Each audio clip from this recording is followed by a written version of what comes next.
Good morning. This is Pastor Zach Anderson with Goodland United Methodist Church. This is the devotion for Tuesday, July 18th.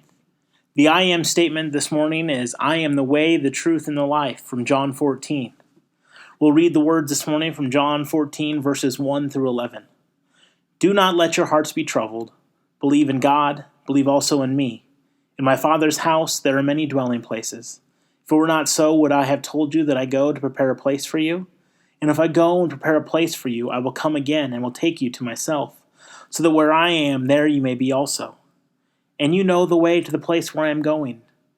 Thomas said to him, Lord, we do not know where you are going. How can we know the way? Jesus said to him, I am the way and the truth and the life. No one comes to the Father except through me. If you know me, you will know my Father also. From now on you do know him and have seen him. Philip said to him, Lord, show us the Father, and we'll be satisfied.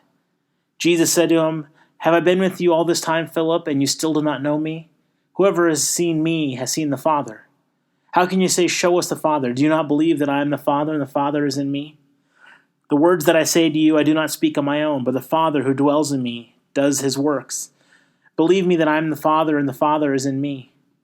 But if you do not, then believe me because of the works themselves. Uncertainty about the future makes us all anxious.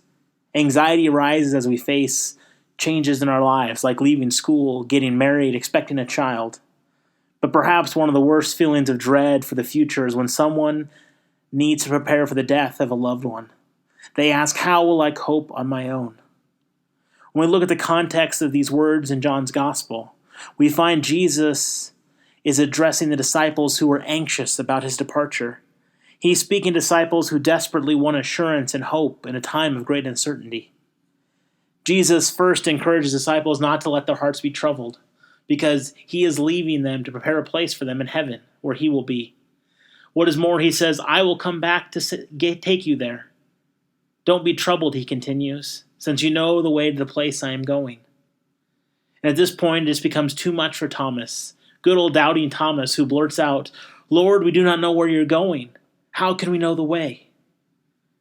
We can feel the dread and the uncertainty in Thomas's words. A future without Jesus physically with him is a scary idea. None of them would have liked this idea. It is to these anxious feelings and fearful disciples that Jesus says, I am the way, the truth, and the life. These words are spoken to assure and comfort those who are disciples of Jesus, then and today. They direct our attention to Jesus, who reveals God and speaks as God. To Jesus who will never abandon us or forsake us. And to Jesus who sustains us on life's journey, and at the end will welcome us into the mansion in heaven.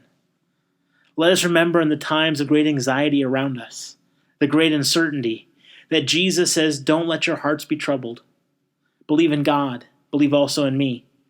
These simple words can turn around our attitude and our point of view, and sustain us in the most frightening of times. Have a blessed day.